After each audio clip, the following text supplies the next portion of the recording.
Доктор Джон Готманы судалгаагаар хосуудыг салгадаг 4 төрлийн аюулын нэгдүгээрт нь таг дуугүй болдог гэж хэлжээ.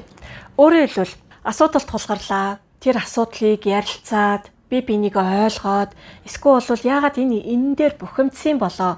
Яагаад хань минь энэ дээр уурн хүрсэн болоо гэдгийг асууж сонирхож цаашлаад өөрийгөө илэрхийлэхийн оронд чив чимээгүй болдог. Дув дугаа хураадаг. Энтэй яриад юу ч нэмэргүй дээ. Урд өмнө бас ингэж ярьж л байсан. Энэ нэг ийм юм ярьж л байдгийн. За намайг угаасаа л ойлгохгүй. Бит хоёр угаасаа би бинийгээ ойлгохгүй.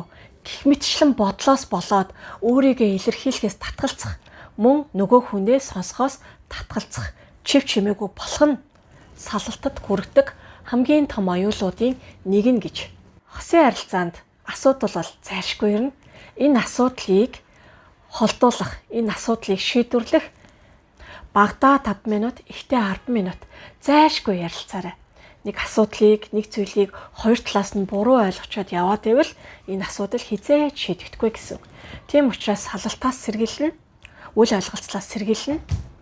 Ярилцах нь хамгийн зөв сонголт байдаг.